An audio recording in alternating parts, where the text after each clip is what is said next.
The bus screeched to a halt. I was the only passenger left.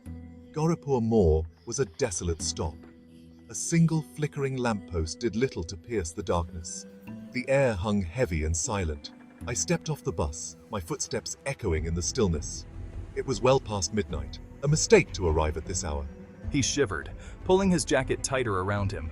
The driver grumbled, impatient to be on his way. The bus roared back to life, its headlights momentarily blinding. Then silence descended again, deeper and more profound than before. He was alone, utterly alone. I took a deep breath, trying to ignore the prickling unease crawling up my spine. The air smelled damp and earthy, like disturbed soil. I looked around for signs of life, a tea stall, a stray dog, anything to break the oppressive silence. But there was nothing. The silence was unnerving. It wasn't peaceful, but rather a heavy blanket stifling any sound.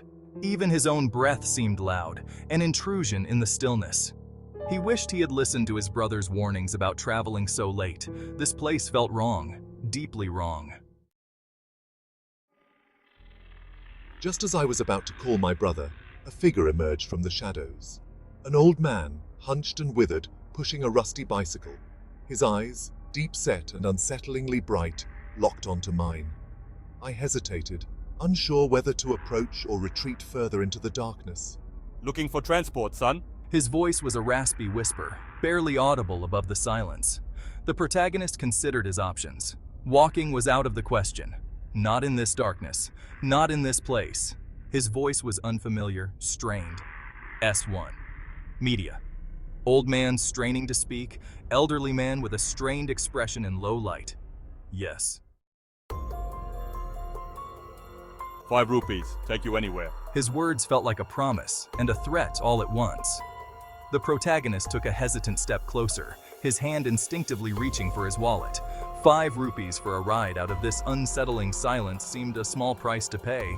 Don't worry, son, it's a good bike. Knows the way. His words did little to reassure the protagonist. The way his eyes glinted in the dim light, the way he seemed to materialize from the shadows. There was something deeply unsettling about the old man, but what choice did he have?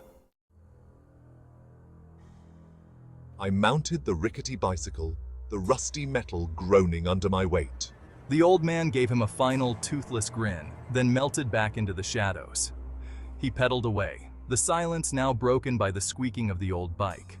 With each turn of the wheels, the lamppost at the bus stop grew smaller, until it was just a pinprick of light in the distance. The road ahead was dark, illuminated only by the pale glow of the moon. The air grew colder, sending chills down his spine. And then I saw it. A figure standing in the middle of the road, shrouded in shadows. It wasn't moving. It was just there, watching. I slammed on the brakes, the rusty bicycle skidding to a halt.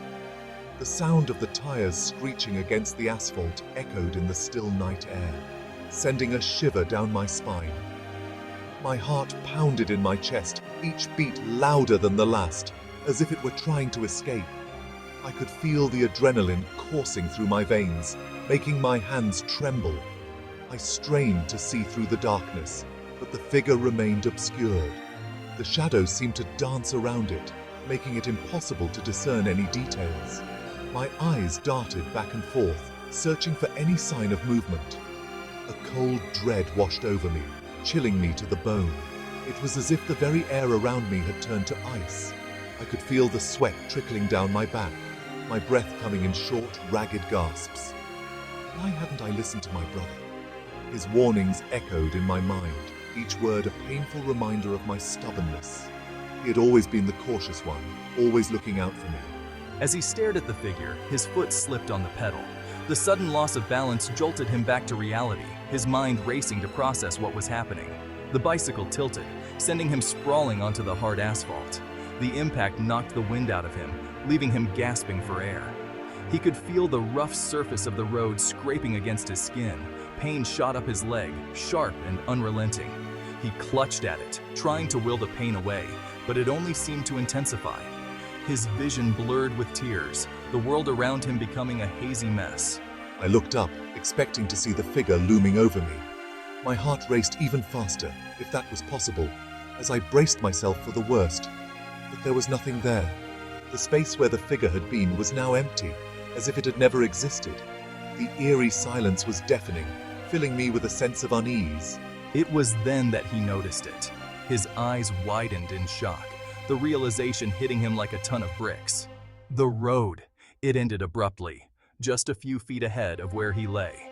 The jagged edge of the asphalt seemed to mock him, a stark reminder of how close he had come to disaster. And beyond that point, a vast, overgrown graveyard. The sight of it sent a chill down his spine, the gravestones barely visible through the thick underbrush. It was a place of forgotten memories, a place where the past lingered, haunting the present. I scrambled to my feet, ignoring the throbbing in my leg. The pain was sharp, but I couldn't afford to focus on it now. I had to keep moving, had to find a way out of this eerie place. The graveyard stretched out before me, a sea of crumbling headstones and overgrown weeds. Each stone seemed to tell a story of forgotten lives, of memories lost to time. The air was thick with the scent of damp earth and decay. A chill wind howled through the trees, their branches swaying like skeletal arms. The sound was almost like a mournful wail, a lament for the souls that lay beneath the ground. It was as if the very trees were alive, reaching out to me with their bony fingers. I could hear faint whispers carried on the wind, sending shivers down my spine. The voices were indistinct, like the murmurs of a long-forgotten conversation. They seemed to be calling out to me, beckoning me deeper into the graveyard. This was no ordinary graveyard.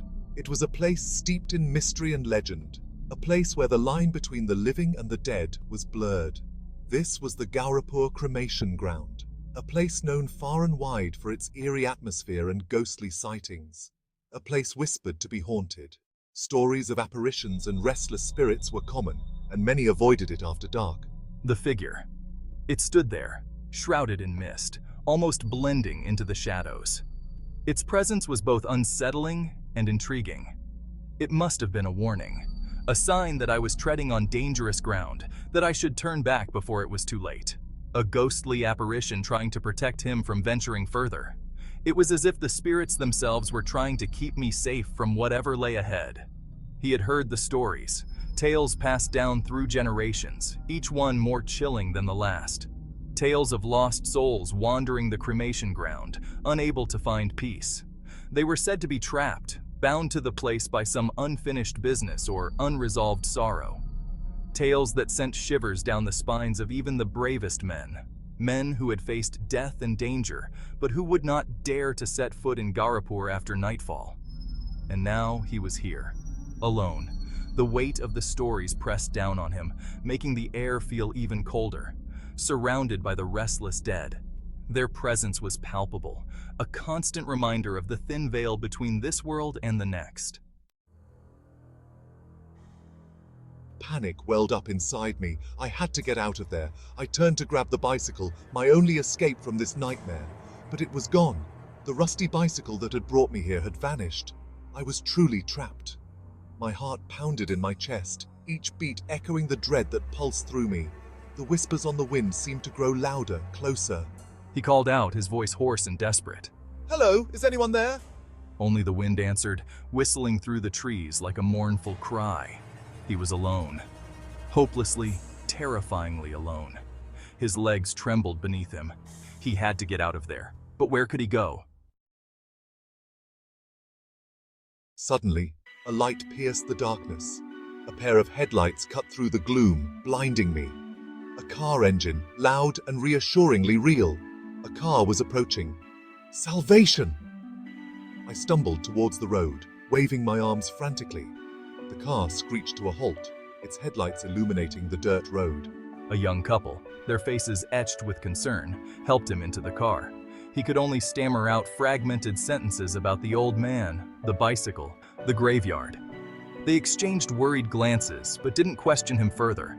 They drove him back to the main road, their presence a comforting anchor in the sea of unreality he had just experienced. Gauripur Mor? The name itself sent shivers down my spine. It was a place shrouded in mystery and whispered about in hushed tones. But there's no bus stop there.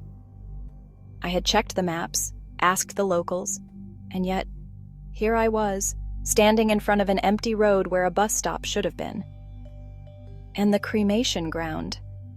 It's miles in the other direction. The signpost seemed to mock me, pointing towards a place I had no intention of visiting, especially not at this hour. Her words hung in the air, each syllable a hammer blow to his sanity. The weight of her revelation pressed down on him, making it hard to breathe. He turned to thank them, to assure them he would be fine, but they were gone, vanished into the night as if they had never been there. The car had vanished as quickly and mysteriously as it had appeared. One moment it was there, a beacon of hope, and the next, it was swallowed by the darkness. I stood there for a long moment, the harsh fluorescent lights of the petrol station a stark contrast to the inky darkness I had just escaped. The buzzing of the lights was the only sound, grounding me in reality. Had it all been a dream? A hallucination? My mind raced, trying to make sense of the surreal events that had just unfolded.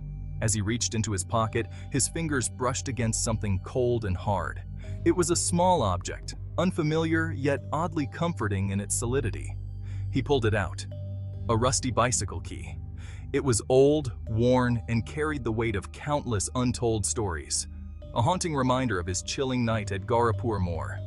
The key was a tangible link to the night's events, a piece of the puzzle that would forever remain unsolved. As he walked away from the petrol station, the key clutched tightly in his hand. He couldn't shake the feeling that this was just the beginning of a mystery that would haunt him for the rest of his days. The moon hung high in the sky, casting an eerie glow over the landscape. It was a night he would never forget, a night that would forever be etched in his memory. Time seemed to move slowly, each tick of the clock a reminder of the night's events. He knew that no matter how much time passed, the memory of Gauripur Mor would always be with him. He looked back one last time, the silhouette of the petrol station fading into the distance. With a deep breath, he turned and continued on his way, the key a constant reminder of the haunting night he had just experienced.